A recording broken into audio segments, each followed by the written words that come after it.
everybody, how's it going? What is happening in your world? I hope you're all healthy, happy, and safe. Dan Shinder here on Drum Talk TV with another new interview to start off the Roaring 20s here, 2021. I'm coming to you from Globe, Arizona, 100 miles east of Phoenix, up in the mountains where it's cooling off. We might actually get snow. And my guest today, I'm so excited to finally have on CQ, the drummer, a.k.a. Camilo Quiñones, coming to us from beautiful Albuquerque, New Mexico. How are you, CQ? How's it going, man? Dan, I'm so excited to be here, man. Oh, thank you. I'm excited to have you because this is the first interview.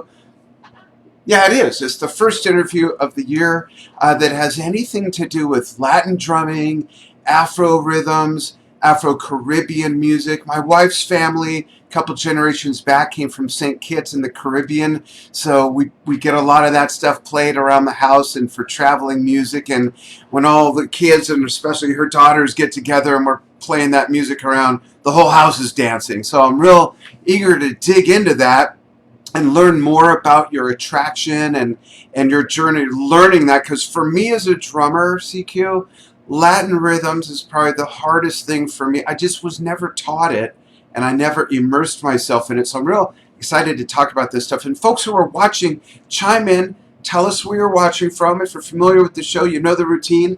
I'll be watching over here on the monitor, going to refresh it so I can see comments, and if there's any questions, I'll relay them. But, you know, I kind of want to jump back and ask you, when did you start playing, and what came first, drum set playing or percussion? And what did you see or hear that was that moment that said, I got to do this, I got to be a drummer or a percussionist?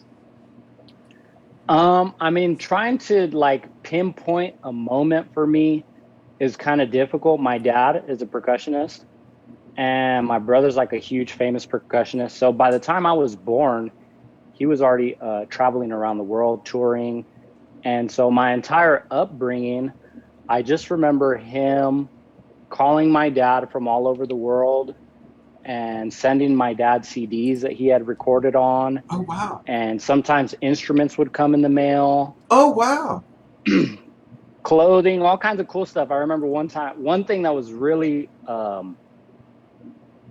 really sticks out in my mind. I remember I was probably about 7 or 8 years old, and my dad got a CD player and about 15 CDs that my brother had recorded on. And at that point, you know, the CD player was like this brand new, really expensive technology. Yeah. And having CDs was like, you know, CDs cost like 20 or 30 bucks a piece at that point. Yeah. And so we had like a collection of 15 CDs. That was like a big deal, you know. And it was all because they were like promo CDs that my brother had recorded on, and he had sent them to my dad to listen to and stuff like that. So, you know, growing up, there was rehearsals in my house. There was drums everywhere. There was always musicians coming by. Every weekend was like turned into a jam session. And so it was just part of growing up. And I distinctly remember, around 8 or 9 being like, Dad, I want to play the drum set. And that was one of the instruments that we didn't have in my house. Oh, because wow. we always had Latin percussion. We had bongos and congas and timbales and shakers and toys and tamboras and bombos and all kinds of like traditional Latin percussion stuff. But the drum set was something that we didn't have. And I was always very enthralled with the drum set. Neat. And so there was a drummer in one of the bands that my dad was in, and he wanted to learn congas. So my dad traded him percussion conga lessons for drum set lessons for myself. Nice. I was at the age of 9.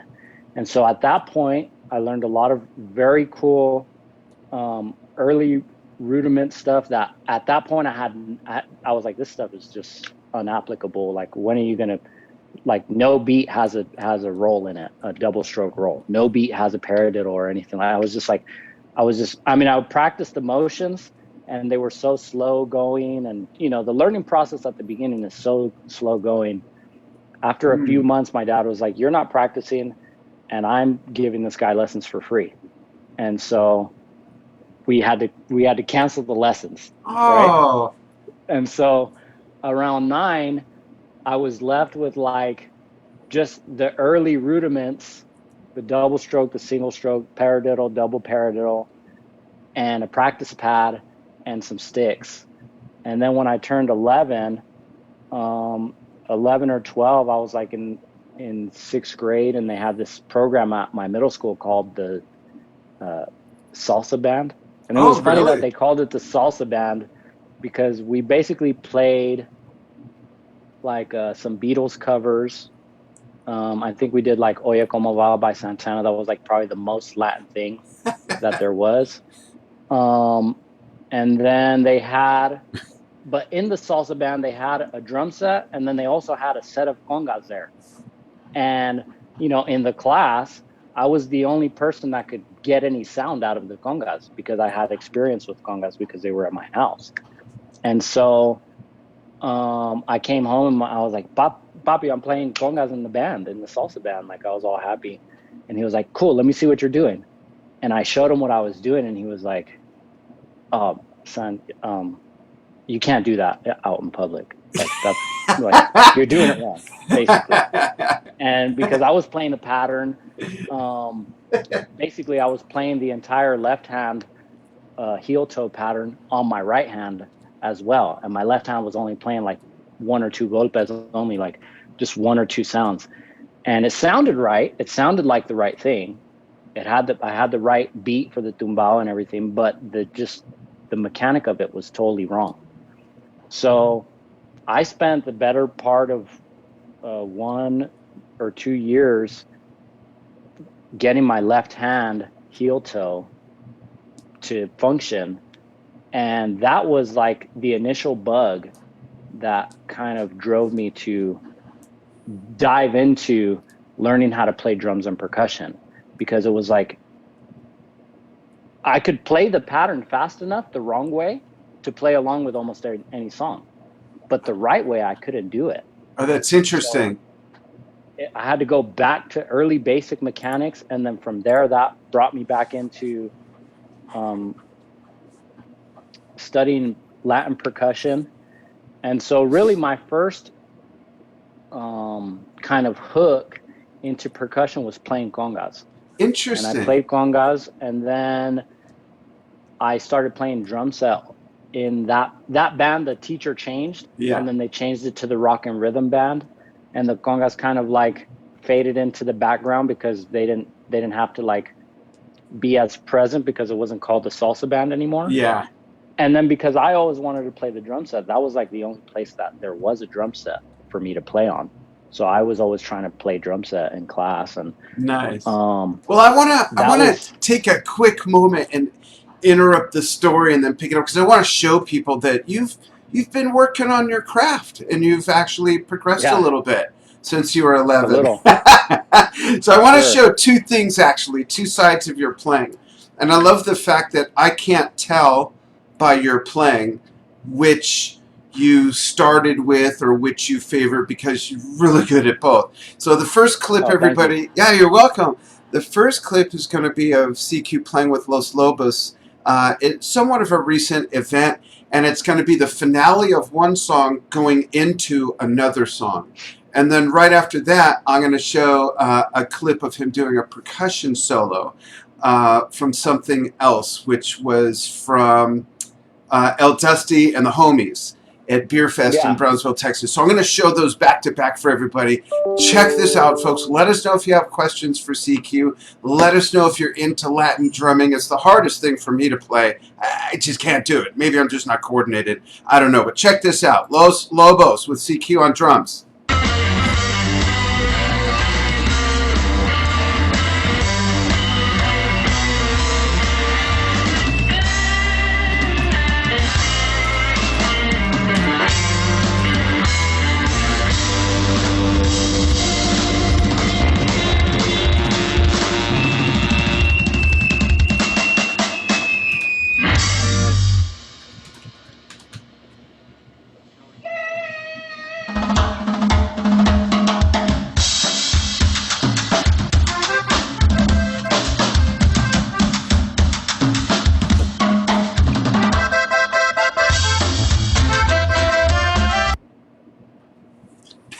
so cool. So, what was your first professional gig? Do you remember? The first time that I got paid Yeah. to play music was when I was 13 years old. So after really, really studying, like at that point, at the point that I got bit by the music bug, um, you know, before when I was taking the drum set lessons, like I said, my dad he wasn't forcing me to practice, and I wasn't taking it upon myself to practice. But when he showed me the tumbao on congas, and the challenge is what made me decide to practice. At that point, I was waking up before school, practicing till we left to school. When we got home, you know, the rule was you got to finish your homework. And then I would finish my homework, and then I would practice till dinner time. And then I would practice after dinner time till bedtime. And then my parents didn't really know this, but I got a box of DCI videos. It was Oh, a gift. It was a gift from my brother. And at night, very low volume, I would fall asleep watching those DCI videos wow, how when my dad cool. would make me. When my dad would be like, "Yo, it's time to turn it off and go to sleep." Yeah. And What a neat influence mixed in with, everything else. And then fast forward from your first gig at 13, how did it work out that you played with Los Lobos? And then after you answer that, I have a really quick sort of funny story about Los Lobos and myself. It's those really guys are great. a very Everybody weird, has off stories the with wall those dudes. story. So from there, I basically started playing congas with some local bands around here in Albuquerque. And then at 16, I had a gig one time, and the timbal player couldn't show up. And the singer for the band, her name was Yvonne Ulibari, also played congas a little bit, and she could sing and play congas. And she was like, "All right, you're playing timbales for this gig." And after that, I got like at 15, 16 was when I got fully back into like stick percussion and started learning timbales. Because before that, I was just basically congas and drum set. Mm-hmm. And then because of that, I started playing timbales. And then fast forward through all of like the local opportunities that I had, all the different bands that I played with. The way that I started playing with Los Lobos is your basis question, right? Yeah. So I was playing in a casino lounge band, playing the drum set, and the Los Lobos had played a show, and their manager was celebrating his birthday that night. Mm-hmm. And he was in the bar. And at that point, their previous drummer, Cougar, was thinking about retiring from the band or going on to pursue some other things. And Mondo was like, a mutual friend of ours. He's actually a very talented, accordion player. He's like a prodigy accordion player. Like he was sitting in with the Los Lobos, and he was like 16 or 17 years old at the time. And because he was like kind of like a taller, bigger kid, he had snuck into the bar because he had played the show, and then he got into the bar. So he was in there in the bar hanging out, and I was like one of the only people that he knew in there. And he was like, "Yo, Camilo, what's up?" And he was like, "You got to meet Mondo. This is the Los Lobos manager." And so I started talking to Mondo, and he was like, and Josh was gassing me up. He was like, "Yo, this guy plays congas and percussion. He's badass, but this and that." And I was like, Mondo was like, "Yo, we might be looking for a drummer." So Cougar decides not to leave for like 7 years. Fast forward 7 years, Cougar does leave, and they hire Bugs, Enrique Gonzalez, very, very talented drummer, friend of mine. But he's only a drummer. He doesn't play percussion. He doesn't have any basis in hand percussion or anything like that. And so if you know about the history of Los Lobos, they at one point they had percussion and drums as like kind of like the staple backing of them. And then Cougar was so talented. That dude is so badass that he started playing the drum set with 2 congas and bongos right here on the left hand, and a timbal, and then a regular drum set. So he was basically covering all the parts by himself. And when they replaced him with Bugs was doing all that stuff kind of on an electronic pad because he didn't have the hand techniques to play congas. And I just want to say, I got to like really shout out Cougar Estrada, because I mean, he's like, that dude's, I've been studying him a lot lately. And just playing the congas with your left hand and the drum set and all the other percussion parts and kind of like melding it all into one groove. That dude's really, really awesome at that. Yeah, that's even more than ambidextrous, because you're not just playing ambidextrous, you're playing 2 different instruments, really. You know, the congas versus the drum set. Yeah, there's a whole 2 completely different things going on there. You know, it's like playing the trumpet out of one side of your mouth and having a sax reed in the other. It's just 2 completely different things. Yeah, exactly. And, you know, I explained to a lot of my conga students, I'm like, dude, this, like, as this instrument is old. It's like probably the oldest instrument. You know, a skin pulled over a hollowed out barrel, or a hollowed out tree, you know, and there's only like 6 or 8 sounds, depending on how you break them up, 9 sounds, maybe, you know, depending on what you want to add in there. But, you know, it's well, there's actually 9 if you take the pen out of your pocket. Yeah. You know, so, you know, it's all in kind of like the minutia of your hand placement. Yeah. And so that's its own mechanic. But the story kind of goes that Los Lobos, for whatever reason, had like 6 or 7 gigs within the course of 6 months here in Albuquerque. And this was like maybe 10 years ago. Mm-hmm. And I was playing in a band that opened for them for one of them. Oh. And then they came back, and that Cougar was still on that gig. And then the next time they came back, Bugs was playing with them, and they still had the old rider, which called for all the percussion. Ah. And so I showed up, and all the percussion was there, but Bugs wasn't using it. And it was the Centennial, a big Centennial show, like 20,000 people in the Civic Plaza here in Albuquerque, New Mexico. And Los Lobos was like the feature act, because UNM Lobos, 100 years of New Mexico and all this other stuff. So, but the stage manager, because there were so many people there, wouldn't let me on the stage to go and say hi to the guys.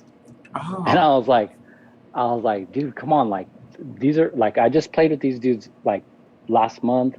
I want to say hi. And he was like, you can't come up here. You don't have a pass. So something happened. He got distracted, and I just went across the stage, in the back of the stage, and I just went across the stage, and I said hi, and everybody's like, "Oh, Camilo, what's up? You're here. Yo, we have the percussion here." And so he's coming over, like, kind of mad. He's like, "Oh, you got to get out of here." And when he comes to throw me out, they're like, "Oh, stage manager guy, we need you to set this percussion up midway through the show. This guy's going to sit in."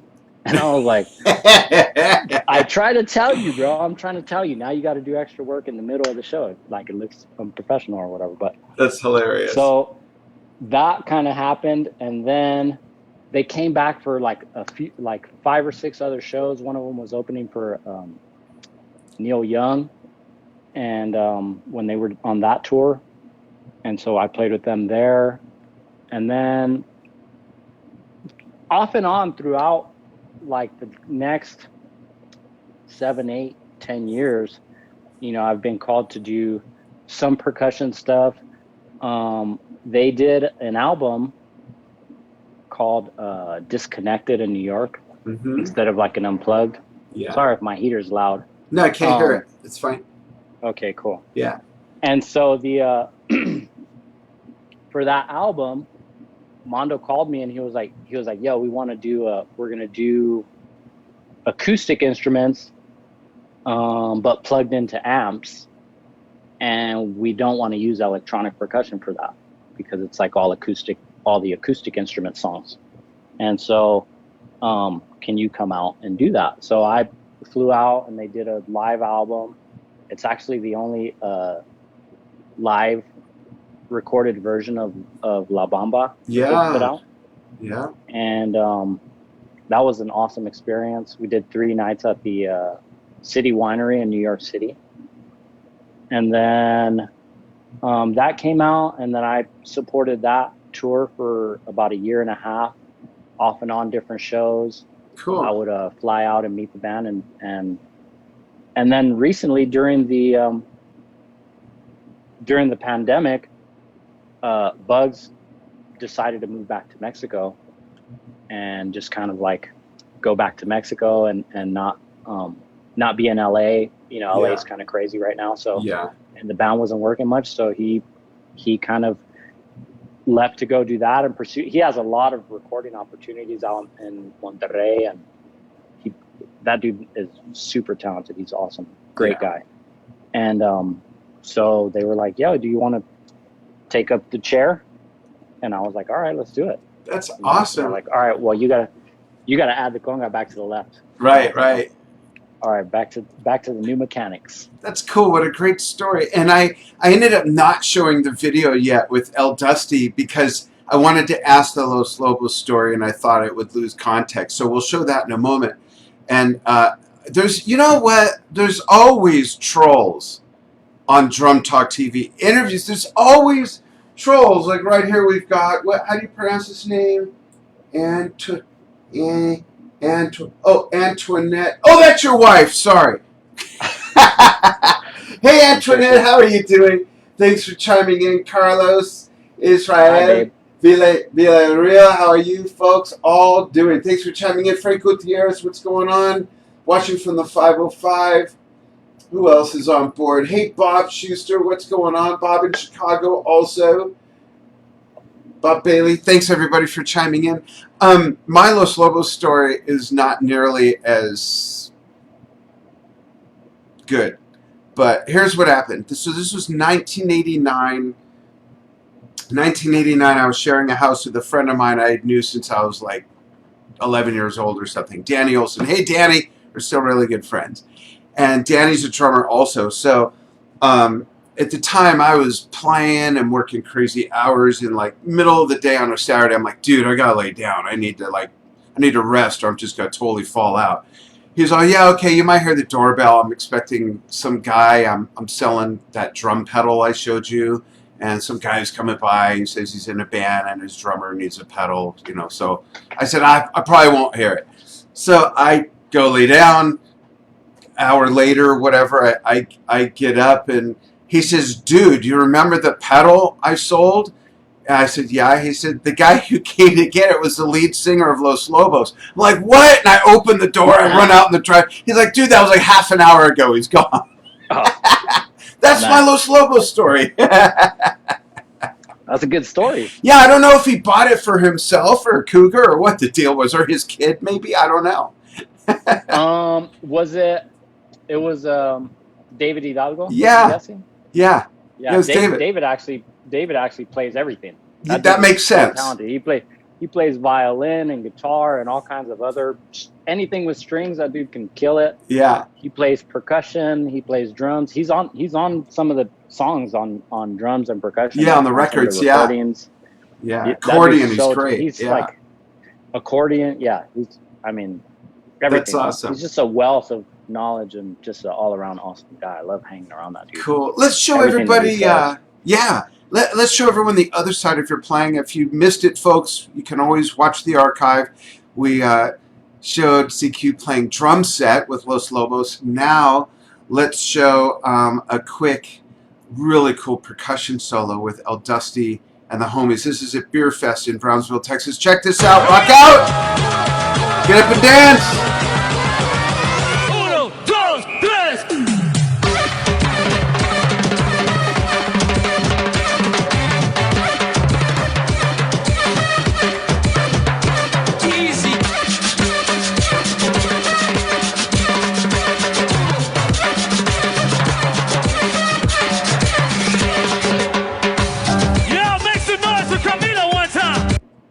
That's such a cool clip. Hey, there's a question here for you, going back to your story about going to sleep and watching, falling asleep to DCI videos. Rob Schuster is asking, what corpse were you focused on or watching? Do you remember? Was it anything in particular? Or just you just blow through the whole library of the videos that you had? It was, all right, so maybe I said the wrong letters. Oh, Maybe it wasn't. I thought DCI was like the company that put out all the instructional videos. oh, okay. So there is DCI, which is that DCI. A friend of mine actually was part of that. Kevin Gazzara, actually, way back in the day. Kevin lives down in the Phoenix Valley in Ahwatukee. He spent like over 20 years with Intel, managing a staff of 3,000 people. Now he teaches at 5 universities. I met him at a Billy Cobham retreat that I helped produce. Yeah. Oh, so we thought that you meant DCI as in Drum Corps International. But the Drum Corps, no. Yeah, but the DCI instructional videos are legendary. I think those, if not Hudson Music, the DCI were some of the very first. Music. Very first videos and stuff, and Drum Talk TV does a lot of work with Hudson. But that's really cool. It was like, I think I got like 13 instructional videos. And was it stuff like Tito Puente and all that kind of stuff, or did it branch out into other genres? Let's see if I can remember all the ones that were there. There was, of course, the legendary Dennis Chambers. Yeah. Video, DCI, where he plays with Pat Metheny. That was like one of the main ones that I would always like put on and go to sleep to. I used to love that video. There was the 2 Carl Perazzo and Raul Rico videos. I remember those were actually produced by LP. It was like a box. It was like a gift box that he put together for me for one of my birthdays or something. It was like some sticks and like a bunch of videos that he ended up acquiring somehow. Yeah, I think those 2 were Latin percussion videos. And so it was those 2. There was the Richie Gajate Garcia 1, 2, and I don't know if the third one had come out or if it was just the first 2 where and I remember watching, like, now that I'm like, going through learning all these kind of like octopus style mechanics, now I'm remembering back to like those videos and how, like, I used to watch those videos and I'd be like, when are you ever gonna need to do all this stuff at the same time, like a Weedle and conga and a clave and all this? Like, why would you need to do that? I was like, in my mind, every situation that I had ever encountered, there was 4 or 5 guys there to do that stuff. You know what I mean? There was a singer playing the Weedle, another guy playing the shakers, another dude playing congas, another dude playing timbales, sometimes a drum set and a bongo. Like, there was all kinds of people there. Right, but see, in the day, but see now, if one guy or girl is doing all of that, it costs less, and they get all the groupies to themselves. It's true. It is like pretty much. It's cost effective. Has like made the big band almost like obsolete, dude. Like, which is interesting. It's kind of rough. Yeah, but it's cool. I mean, and so it was those videos. I'm trying to think what else there was. There was the talking drum video with Michael Spiro, and Jesus Diaz and Dave Garibaldi. Nice. There was, I believe there was the Hudson videos that were there was the Giovanni Hidalgo video. There was 2 of those and one with Changuito, and there was something else. I don't remember exactly which one it was. That's cool. Those are great influences. Those were like my lullabies, dude. That's cool. Let's, hey folks, let us know if you have questions. I'm going to read some comments in a moment, but first, I want to show another video. This is you with Glenn Perez, and this is Sabor Pandemia Challenge. Very apropos, and this is a really cool video. Folks, check this out, and we'll be right back with more of CQ.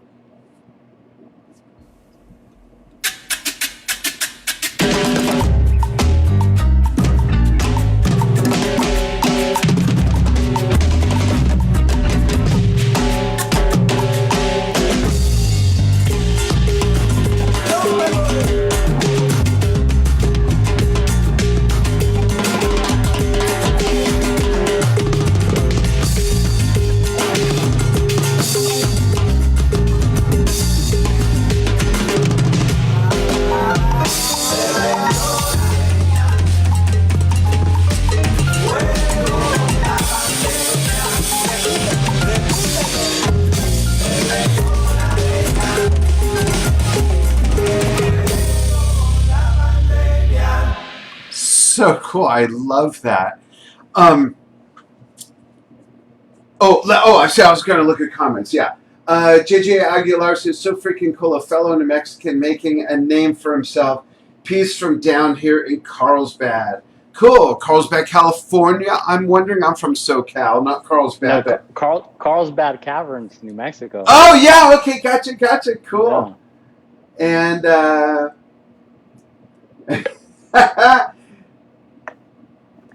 Quico de Castro says, Icha, papito. There you go. Alex Martinez, thanks for watching. Dusty Oliveria. Brenda, what's happening, Brenda? She says hi. Eric. Camilo. Cool. Thanks for watching, everybody. There's a video I have that I want to show of, and I believe this is from your debut CD. It's called Everybody Dies in Their Nightmares. Is that from your CD? No, that's a remix to Triple X Tentacion song that I did. Oh, okay. And it's like a beat that a dude named Patsu Beats made with this like kind of like mysterious YouTube figure named Shiloh. Yeah. They like sampled some vocals from her, and that dude made a beat. And then Triple X Tentacion, who passed away, made a song out of it, and it was like one of his big songs called Everybody Dies in Their Nightmares. And I had remixed another one of his songs on my SoundCloud, and it's like a couple weeks after he died, because actually Dusty, that's Dusty Olivera, that's El Dusty on there, that's him. He had showed me the song, and he was like, yo, this, like, before that, Triple X Tentacion's music was like kind of aggressive and sad. And he kind of was starting to like go down this Latin road, and he had made a song called I Don't Even Speak Spanish. And I did like a remix to it and turned it into like this kind of bomba. It's kind of like a bomba that goes into like a festival drop kind of style. Oh, okay. And I put it out a couple weeks after. I started it the day after he got killed. I was like, because I had just learned about the song like maybe a week or two before that. Oh, wow. And that was when I kind of started delving into it. I started liking the song, and then all of a sudden, like, he got killed. And so I started the remix, and then at that point I was having a lot of trouble like finishing my productions, like finding an end to my production. And so for that one, I was like, yo, I'm going to finish this thing in 2 weeks and put it out. And I'm just going to put it on my SoundCloud and, just as like my own little tribute. Mm-hmm. And somehow I caught on in some algorithm, and it ended up doing like, I think it has like 320,000 plays. Like, it still gets like 100 plays a day or something on my SoundCloud. Cool. And from there, I kind of really got into his music and like how impactful his lyrics were to his fans, like how really like touched they were by his music. And then I found this song and some other songs, and I like a lot of his music. I think, he was on trend he would have been a huge artist right now if that tragedy wouldn't have happened. And so, I put some percussion. At this point, I was like trying to make, once the pandemic kind of thing happened and everything kind of slowed down, no more moving around and stuff, I was like, all right, let me try to make my own video. So after I did Glenn's video, where you take multiple camera angles and you sync them all in with the audio and you produce the audio and all that stuff, I was like, all right, let me do this with this remix, and this is what it turned out to be. It's kind of cool. It's a little groove. Yeah, let's play a little excerpt from that. And then I have one other question before a rapid fire series of short questions that are like get to know you questions, if you will. But check this out. And of course, we'll mention your CD after this too. Check this out, everybody. Okay.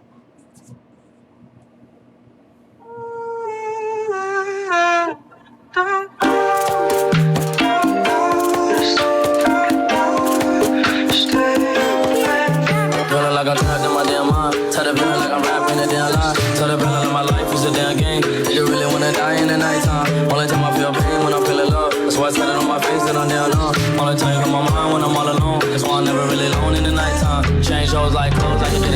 Cause these rolling five stoners like lit matches. I've been feeling really lost, looking all attachments. Don't really go outside cause I hate traffic. Don't wanna go outside, get caught in traffic. Don't wanna go outside, don't want y'all so gonna walk. Go outside, tell the feeling like I'm trapped in my damn mind. Tell the feeling like I'm rapping and they're alive. Tell the feeling like my life is a damn game. Nigga really wanna die in the nighttime. Tell the feeling like I'm trapped in my damn mind. Tell the feeling like I'm rapping and they're alive. Tell the feeling like my life is a damn game. Nigga really wanna die in the nighttime. Tell the feeling like I'm trapped in my damn mind. Tell the feeling like I'm rapping and they're alive. Tell the feeling like my life is a damn game. Nigga really wanna die in the nighttime. Nigga really wanna die in the nighttime. Nigga really wanna die in the nighttime. Nigga really wanna die in the nighttime. Nigga really wanna die in the nighttime. Tell you really wanna die in the nighttime.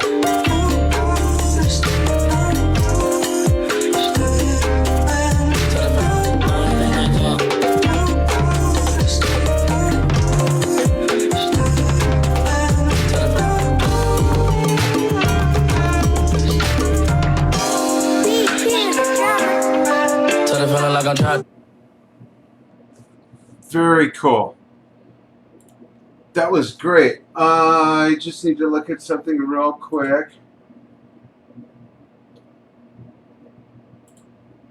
Sorry, folks. Bear with me. Okay.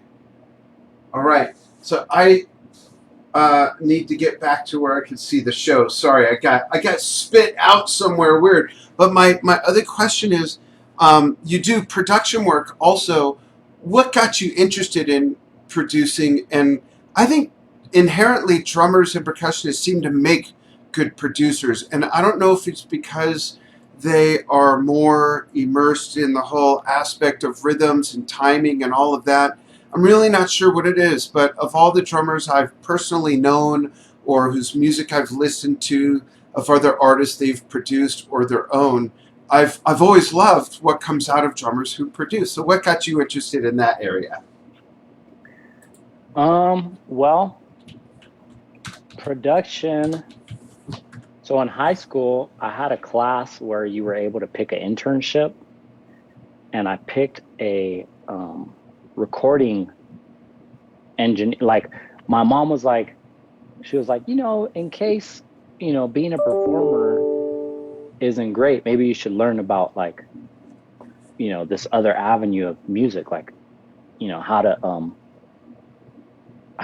to record it and all this other stuff, like all these kind of like other parts of kind of behind the scenes stuff, producing and stuff like that. So I took this internship at UNM with a guy named Manny Rettinger, and I wasn't a great intern. If I'm being honest, I wasn't a great intern. And basically at that point, it was Pro Tools 4. That's what I was learning on. Pro Tools 4 had just came out. Basically everything before that was like ADAT and like, I remember ADAT. Those kind of like recording techniques. And even at that point, the teacher was kind of like, Pro Tools was kind of still real glitchy. It didn't work real great at that point. It was barely kind of coming into the studio and becoming something that made life easier rather than harder, because you had to like render stuff and listen to it and then unrender it if it was wrong and redo it. It still kind of had like that same kind of like cutting tape kind of slowness about it.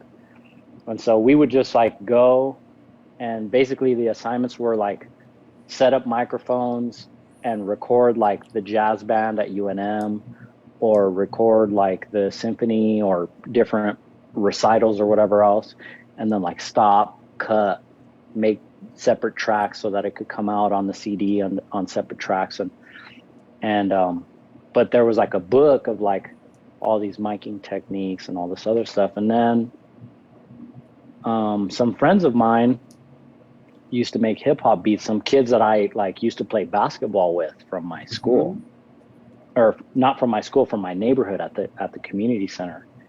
And they started producing music like on Digital Performer and the MPC. Yeah. And I started playing in the band with them. It was me and this guy, Philip Baca, and his brother Julian.